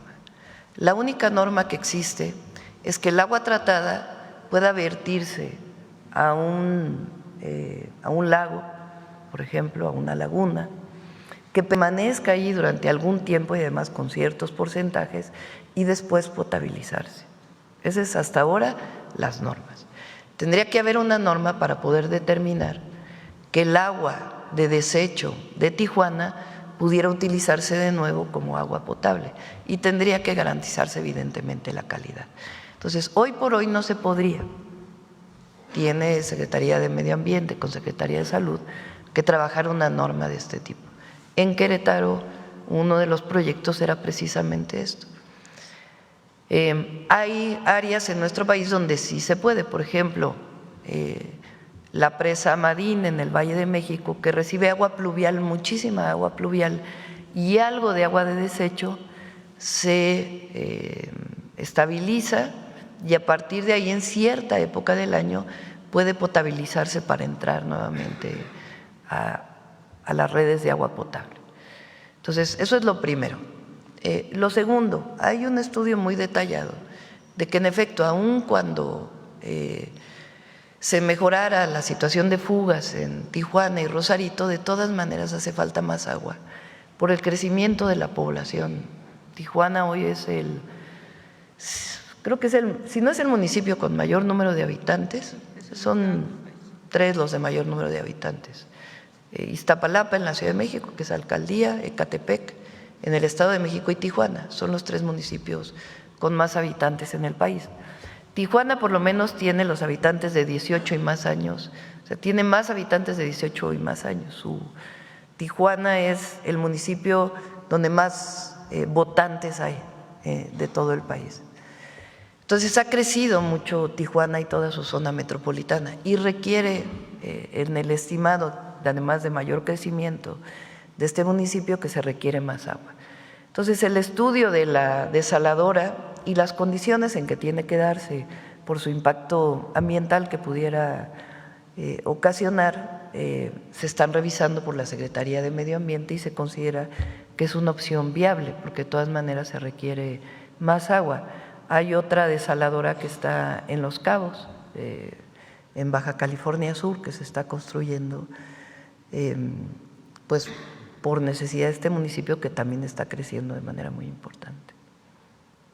Y Presidenta, con otro tema que también tiene un poco que ver con el tema del agua, el distrito de riego 014 del Valle de Mexicali y Río Colorado es el único del país que, bueno, no firmó el Plan Hídrico Nacional. Ha habido ahí un proceso para consensar y convencer a los productores, pero bueno, en Baja California y particularmente en este distrito hay un problema con la venta de agua. Hay un banco de agua que entiendo que tiene cierto respaldo jurídico, ¿no?, que es el que controla, y ahora, bueno, el agua se le vende al municipio de Tijuana. Por ejemplo, Tijuana cada cuando empieza el otoño, ahorita a partir del 1 de octubre ya agotó la cantidad de agua a la que tiene derecho por los acuerdos del Río Colorado y tiene que comprar el agua al distrito de riego. La compra Tijuana, la compra Rosarito, Tecate, todos los municipios de la zona costa que no tienen otra fuente de abastecimiento. ¿Qué va a pasar aquí en el distrito, con este distrito? ¿Hay algún avance en la negociación? Eso tiene que ver, bueno, primero se sigue trabajando con ellos en la idea de tecnificar el distrito y que el agua que no se utilice, que tiene concesionado el distrito de riego, se regrese a la Conagua o al Banco de Agua Nacional. A partir del cambio a la ley ya no se van a poder transmitir estos derechos, ya no va a poder haber esta venta. Esa es una de las propuestas que enviamos con las modificaciones a la Ley de Aguas Nacionales. Presidenta, o sea, tiene que regresarse a la Conagua. El agua que no se use ya no se va a poder vender, comercializar directamente, sino que tiene que regresarse a la Conagua, para que en todo caso se le concesione durante una época del año, pues directamente a los municipios. Presidenta, hay una preocupación también de algunos productores y legítima que dicen que el negocio del agua, que es ahora de un sector de productores, podría convertirse en un negocio de la Comisión Nacional del Agua o de algunos funcionarios, no una cuestión institucional. Entonces, bueno, yo le comento esto porque ha habido en el pasado venta, corrupción, y no ha sido solo de los productores. Ellos han tenido que hacer negociaciones, acuerdos con algunos funcionarios que tienen o mucho tiempo en la Conagua o mucho tiempo en la Conagua local, ¿no? en el manejo local del agua. Entonces, Eso es justamente lo que ha venido presentando Efraín Morales con Mauricio. Había muchas bases de datos de las concesiones de agua en el país. 3 principales, pero no solo. Al cierre de este año va a haber una sola base de datos totalmente transparente de quién tiene concesionada agua, cuánta agua tiene concesionada y para qué. Obviamente con el resguardo de los datos personales. Esta transparencia y el hacer una sola base de datos pues permite que no haya corrupción y que no se diga te concesiono esta agua sin que esté pagando los derechos que tienen que pagar. La única concesión de agua que no paga derechos es el agua de riego agrícola, por considerarse pues que es necesaria para la alimentación. Todos los demás, incluidos los municipios que tienen concesionada agua, pagan agua por su concesión. Los industriales pagan la concesión del agua. Lo que nos parece injusto es que si estás recibiendo agua de la nación y no pagas derechos, tú lo vendas para beneficio de algunos. Eso es lo que desde nuestra perspectiva no está bien. Si no usas esa agua que tienes concesionada para riego, pues regrésala al Banco de Aguas Nacionales y de manera transparente se concesiona al municipio que la va a consumir y que pague los derechos que corresponden. Y, Presidenta, yo quisiera ir, perdón a los compañeros porque son los temas de Baja California y alguno particularmente, por ejemplo, de Tijuana, un tema muy importante. En la última parte de la administración del presidente Peña, Banobras le dio al municipio de Tijuana 1.600 millones de pesos para construir a fondo perdido un sistema de transporte que le llamaron el Sistema Integral de Transporte de Tijuana, que era, la idea original era una especie de metrobús por las principales vialidades de la ciudad. Bueno, hubo ahí muchas historias de corrupción. Finalmente, el municipio no canceló este proyecto, aunque están ahí vandalizadas estaciones que costaron millones de pesos, puentes, ¿no?, que no se usan para nada porque el proyecto fue un fracaso. Como hubo mucha corrupción, se generó un diseño no por donde debería pasar, sino por donde los transportistas y algunos miembros del municipio decidieron que debía pasar, porque aquí el municipio cada año le iba a dar dinero, estos negocios privados con recursos públicos le iba a garantizar a las empresas cierta cantidad de personas que iban a transportar por la ciudad. Yo sé que usted no puede tener aquí todos los datos de qué pasa con Banobras y todo esto, pero los gobiernos subsecuentes, o sea, el último priista fue el municipal priista fue el que firmó los acuerdos con Banobras. Después vinieron gobiernos del PAN y ahora hemos tenido 2 gobiernos de Morena. Nadie sabe qué hacer con toda la infraestructura que se está echando a perder en Tijuana del sistema de transporte, pero ningún presidente municipal ha querido tomar una resolución sobre ese proyecto, porque lo que dice la legislación es que el municipio tendría que haber devuelto los 1.600 millones de pesos que Banobras le dio para ese proyecto a fondo perdido, pero los tendría que regresar si la obra no llegaba a su fin. La obra no se hizo, no hay este sistema de transporte en Tijuana, es muy malo el transporte público de la ciudad.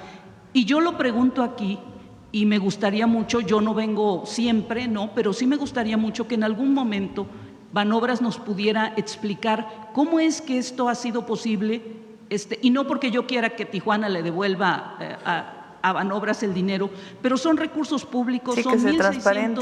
millones de pesos y toda la infraestructura está ahí vandalizada, echándose a perder. En algún momento yo he estado preguntando qué van a hacer con este sistema de transporte a medias que se construyó en Tijuana y no hay una respuesta y por eso la estoy planteando aquí. Sí, pedimos a Banobras que transparente el tema y que podamos dar una solución. Con gusto. Muy bien. 9:23, ¿quién más? Yo creo que ya, ¿no? Ya dimos. Cerramos por hoy. Mujeres en la historia. Vamos, Noemi.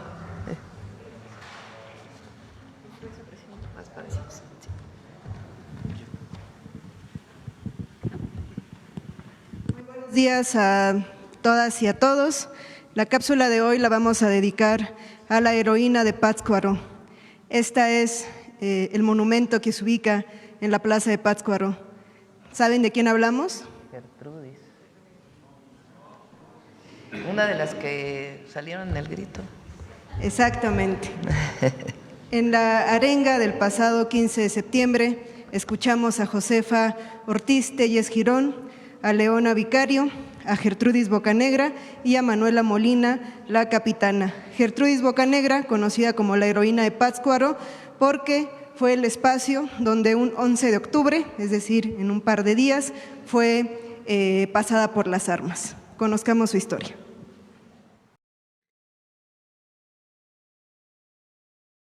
María Gertrudis Bocanegra Mendoza nació el 11 de abril de 1765 en Pátzcuaro, Michoacán.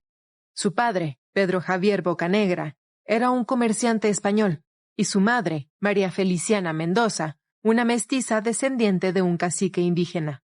Su familia ocupaba una posición media en la sociedad colonial, por lo que Gertrudis tuvo acceso a una educación elemental. A los 19 años, y a pesar de la oposición de su padre, contrajo matrimonio con Pedro Advíncula de la Vega y Lazo, un miliciano mulato. En 1810, cuando estalló la Guerra de Independencia, la familia de Gertrudis apoyó de inmediato la causa insurgente. Una de sus hijas se casó con un coronel insurgente, y Gertrudis convenció a su esposo y a uno de sus hijos, de 17 años, de sumarse a las fuerzas rebeldes de Michoacán. Sin embargo, ambos morirían en la batalla de Puente de Calderón, en la que Miguel Hidalgo fue derrotado el 17 de enero de 1811. A pesar de la gran pérdida familiar, Gertrudis continuó apoyando la lucha por la independencia junto con sus hijas. Durante un tiempo colaboró entre Pátzcuaro y Tacámbaro como espía, mensajera y reclutadora de tropas. Más adelante se asentó en Pátzcuaro y desde allí mantuvo su apoyo a la insurgencia por años a través de la recolección de dinero y armas, la recopilación de información y haciendo labor de convencimiento a favor de la causa. En 1817, Gertrudis se involucró en una red de conspiradores que tenían el objetivo de apoderarse de Pátzcuaro y fortalecer la campaña que el guerrillero español Javier Mina pretendía lanzar sobre el Bajío.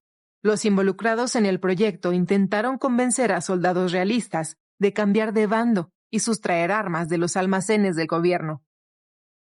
Gertrudis fue detenida en una de esas acciones y sometida a interrogatorio. A pesar de la presión y las amenazas, se negó a delatar a sus cómplices. Fue sentenciada a muerte por apoyar a la independencia, sedición y conspirar contra la autoridad del rey. El 11 de octubre de 1817, a los 52 años de edad, Gertrudis Bocanegra fue fusilada al pie de un fresno en el centro de Pátzcuaro. De acuerdo con algunos testimonios, antes de morir pronunció un discurso en el que alentaba a continuar la lucha por la independencia y a rebelarse contra las injusticias del régimen colonial. En 1823, el Congreso Constituyente reconoció el papel trascendental de Gertrudis Bocanegra y de sus hijas en la lucha por la independencia, otorgándoles una pensión, decisión que fue ratificada por el gobierno de Guadalupe Victoria. Gertrudis, la heroína de Pátzcuaro, así como muchas otras mujeres que se sumaron a la causa insurgente, no alcanzó a ver a su nación libre. Sin embargo, todas sus acciones fueron fundamentales para el posterior triunfo de la independencia de México. Es muy importante mencionar, por ejemplo, en el caso de estas mujeres, 4 mujeres que se arengaron el pasado 15 de septiembre, Josefa Ortiz y Leona Vicario, los castigos eran la retención de sus bienes o las reclusiones en conventos o en las llamadas casas de recogidas. Manuela Molina, la capitana, murió a causa de las heridas generadas en guerra, pero hubo mujeres como Gertrudis Bocanegra, Carmen Camacho, que fueron pasadas por las armas y además de todo fueron eventos públicos a manera de escarmiento para el resto de las mujeres. Es decir, también estamos hablando pues de una violencia física, simbólica, donde le decía a las mujeres, este va a ser tu destino si sigues en la insurgencia. Recordemos que en el caso de Carmen Camacho además se le colgó este cartelón anunciando su delito, que según su juicio decía, por adicción a la insurgencia. Por adicta a la insurgencia, también era una manera pues de mostrar el destino de las mujeres que se incorporaban a la condición de ser mujer. Recordemos que también las atraviesa otras condiciones, como ser indígenas, afrodescendientes, migrantes, y los destinos determinaban mucho pues su condición social en ese momento. Y bueno, en el caso de mujeres como Gertrudis o de la propia Carmen Camacho, pues esta condición social no las libró de ser pasada por las armas, de castigos físicos en algunos casos, y bueno, muchas veces también en la historia en el olvido, pero eso es lo que estamos reivindicando cada jueves. Muchas gracias. Gracias, buen día.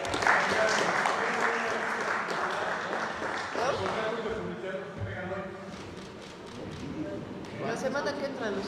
La semana que entra, gracias.